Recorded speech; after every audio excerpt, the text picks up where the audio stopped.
Assalamualaikum warahmatullahi wabarakatuh. Perkenalkan, kami dari kelompok 7 yang beranggotakan Dendi, Evi, Isni, dan Pratama. Di sini kami akan melakukan podcast, sebuah analisis video dari pembelajaran berdiferensiasi. Silahkan diperhatikan. Oke Mbak Berlian, kemarin kan ini ya, kita udah nonton video tentang pembelajaran berdiferensiasi. Nah, kira-kira dari video tersebut menurut Mbak Berlian dan kelompok Mbak Berlian itu apa sih konsep atau hal baru yang ada di video tersebut? Baik Mbak Evi, terima kasih. Setelah saya dan kelompok saya menganalisis dari video pembelajaran berdiferensiasi itu, hal baru yang kami temukan kalau secara komprehensif ya, kita lihat dari video itu ada guru yang dimana ketika mengajar itu tidak hanya melakukan pembelajaran konvensional atau seperti ceramah, tapi ketika kita melihat dari awal sampai akhir pembelajaran banyak pembaharuan yang bisa kita tiru sebagai guru. Contohnya, mulai dari awal pembelajaran, Pak Guru di video tersebut melakukan sebuah pendekatan kepada siswa. Jadi sebelum memulai belajar, Pak Guru itu menanyakan siapa saja yang kemarin tidak mengikuti pembelajaran. Lalu Pak Guru mendekati salah satu murid, menanyakan alasannya dan lain-lain untuk sebagai pembelajaran kepada teman-teman lain supaya kedepannya lebih disiplin lagi.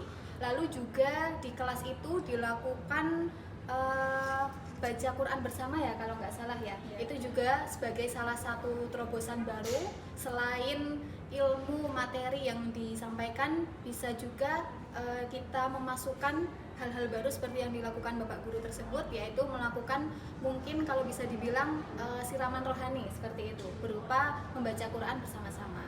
Lalu ketika sebelum memasuki pembelajaran inti, di situ kita juga bisa melihat kalau guru tersebut juga melakukan istilahnya pengecekan kesiapan belajar. Apakah semua siswa sudah siap untuk mengikuti pembelajaran atau belum?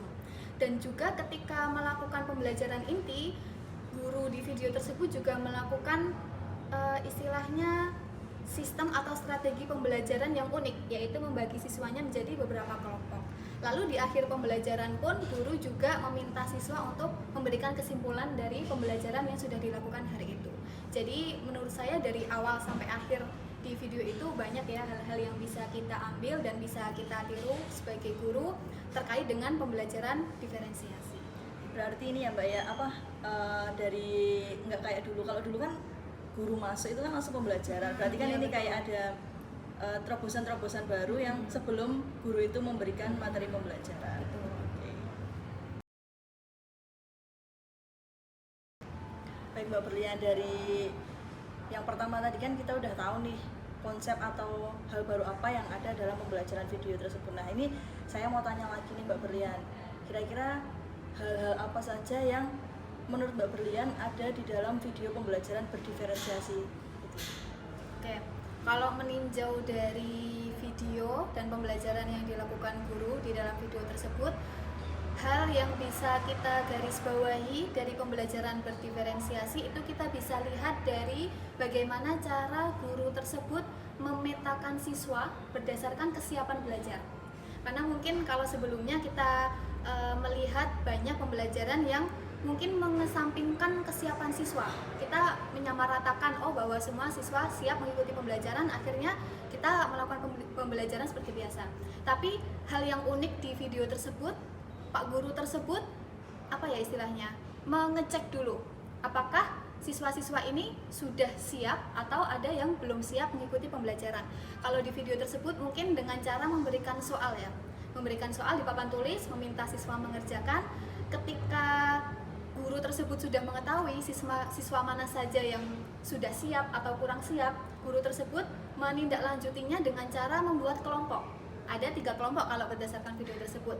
Ada kelompok siswa yang memang sudah siap untuk mengikuti pembelajaran, dibuktikan dengan mungkin bagus nilainya dalam mengerjakan soal pratesnya itu. Yang kedua mungkin siswa yang cukup siap. Yang ketiga siswa yang kurang siap. Nah, setelah dikelompokkan menjadi 3 kelompok itu, pendekatan yang dilakukan guru tersebut juga berbeda-beda. Untuk kelompok yang kurang siap dalam mengikuti belajar, mungkin guru tersebut memberikan pendekatan yang lebih lebih detail. Jadi guru tersebut masuk ke dalam kelompok itu, lalu mungkin menjelaskan materi yang ingin disampaikan, lalu juga menanyai siswa apakah sampai sini sudah paham atau ada yang ditanyakan atau ada yang kesulitan mengerjakan soal. Itu mungkin cara guru melakukan pendekatan kepada siswa yang kurang siap dalam belajarnya itu dengan cara seperti itu. Akhirnya setiap siswa yang di situ mungkin merasa dihargai atau merasa sudah paham karena ibaratnya diajari secara khusus, secara pribadi. Lalu untuk kelompok yang kedua, untuk kelompok siswa yang sudah cukup siap mengikuti pembelajaran itu, guru tersebut melakukan pendekatan dengan membimbing, namun tidak sedetail kelompok sebelumnya. Lalu untuk kelompok yang ketiga, yaitu untuk kelompok siswa yang sudah siap mengikuti pembelajaran itu, guru hanya melakukan pembimbingan sekilas dan mengecek apakah jawabannya sudah benar, apakah siswa-siswa itu sudah benar-benar paham dengan materinya gitu. Jadi menurut saya itu hal yang bagus yang mungkin kita sebagai guru bisa tiru ya Mbak ya, karena kalau kita memandang rata semua siswa memiliki kesiapan yang sama, itu mungkin tidak sejalan dengan konsep pembelajaran berdiferensiasi ini. Jadi untuk pendekatan yang dilakukan guru di video tersebut menurut saya sangat mencerminkan apa itu makna pembelajaran berdiferensiasi. Kurang lebih seperti itu sih Mbak. Berarti ini ya Mbak ya, guru itu memetakan mengelompokkan siswa itu berdasarkan kesiapan, nggak langsung tiba-tiba dibentuk kelompok, tapi emang benar-benar berdasarkan kesiapan dari siswa tersebut. Iya, betul. Nah Mbak Berlian, berdasarkan video tersebut kan pasti ada nih hal-hal sulit yang ditemui ya, nggak mungkin kan dari video tersebut ada kira-kira positifnya, pasti kan ada negatifnya. Nah kira-kira menurut Mbak Berlian dan kelompok nih, tantangan apa yang Mbak Berlian hadapi yang sesuai dengan video tersebut? Oh ya, sebenarnya ada dua Pak Evi. Yang pertama mungkin dari segi fasilitas ya, karena walaupun pembelajaran di video tersebut sudah bersifat berdiferensiasi, namun ketika melakukan pendekatan atau strategi pengajaran, saya belum menemukan media-media yang mungkin menarik. Karena dilihat dari video tersebut, guru tersebut hanya mengajarkan materi secara lisan dan juga dengan pengerjaan soal. Mungkin belum ada teknik atau media menarik yang bisa dicoba atau bisa dilakukan selama pembelajaran. Lalu yang kedua mungkin tantangannya ya, kita sebagai guru ketika ingin meniru hal tersebut mungkin itu hal yang positif, dalam artian ketika kita bisa mengetahui kesiapan siswa dan mengelompokkan seperti tadi, itu mungkin hal yang positif.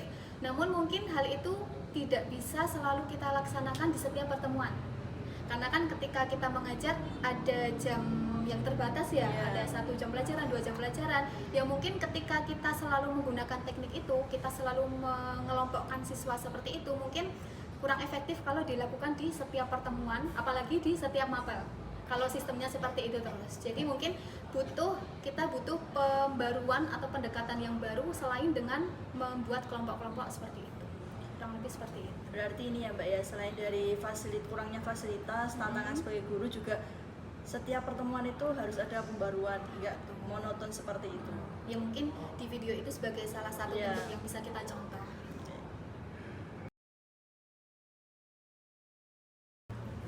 Oke Mbak Berlian, tadi kan Mbak Berlian sudah menyebutkan nih tantangan-tantangan apa yang Anda hadapi yang sesuai dengan video tersebut. Nah selain ada tantangan, kira-kira nih Mbak Berlian, perubahan-perubahan apa yang Anda ingin lakukan sesuai dengan video yang ada?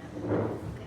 Kalau perubahan berdasarkan hasil analisis kita ya Mbak ya, mungkin banyak Mbak.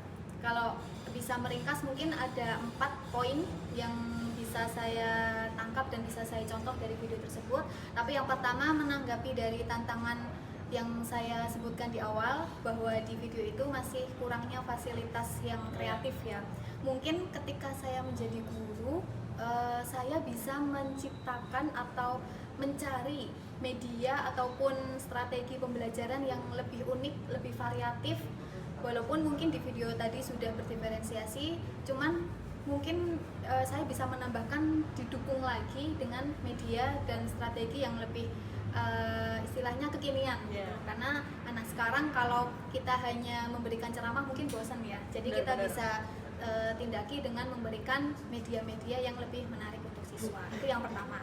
Kalau yang kedua yang bisa saya contoh itu kalau kita mereview lagi di awal video Mbak Evi, Iya. di situ Pak guru tersebut kan menanyai salah satu siswa Iya. terkait kenapa tidak hadir di pertemuan sebelumnya, dan di situ siswa juga menjelaskan permasalahannya. Nah, kalau melihat dari kacamata guru BK ya, karena kita kan di sini posisinya sebagai guru BK, ketika kita melihat hal tersebut, saya rasa itu sedikit atau menyimpang dari kode etik sebagai guru BK atau sebagai konselor, karena ketika kita membahas permasalahan siswa itu ada asas kerahasiaan. Dalam artian kita tidak bisa mengungkap permasalahan siswa di depan umum. Kalau di video tersebut Pak Guru mengungkap permasalahan siswa di depan teman-temannya. Itu mungkin hal yang perlu kita guru BK sikapi. Kita harus bisa kalau bisa tidak meniru hal tersebut yang dilakukan guru tersebut, karena sekali lagi itu melanggar asas kerahasiaan. Itu yang kedua. Lalu yang ketiga, kita bisa mencontoh dari apa yang dilakukan guru tersebut. Kita sebelum memulai pembelajaran sebaiknya kita bisa memperhatikan dan mempertimbangkan tingkat kesiapan siswa seperti yang dilakukan guru tersebut, yaitu salah satunya dengan cara melakukan pretest atau memberikan soal. Itu salah satunya untuk mengetahui tingkat kesiapan belajar siswa.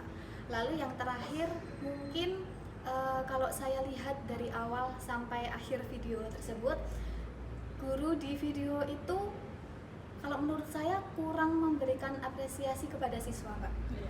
Karena kan mungkin guru itu memberikan pertanyaan atau memberikan soal atau meminta siswa memberikan kesimpulan. Nah, itu saya rasa sebagai bentuk apresiasi kita kepada siswa karena sudah berani bertanya, berani menjawab, berani maju di depan dan lain-lain, itu sebaiknya kita beri apresiasi. Paling minimal itu kita berikan tepuk tangan atau kita berikan pujian, supaya ketika siswa itu aktif di kelas, mereka merasa hal itu diapresiasi oleh kita sebagai guru. Mungkin itu sih Mbak, poin-poin yang mungkin bisa saya ambil dari video tersebut dan saya terapkan sebagai guru BK. Oke, semoga kita sebagai calon guru BK bisa menghadapi perubahan-perubahan itu ya Mbak Berlian. Oke, terima kasih atas podcastnya Mbak Berlian. Mohon maaf jika mengganggu waktunya. Terima kasih atas jawaban-jawaban yang Mbak Berlian berikan, itu sangat menyenangkan, sangat sesuai kan dengan video tersebut.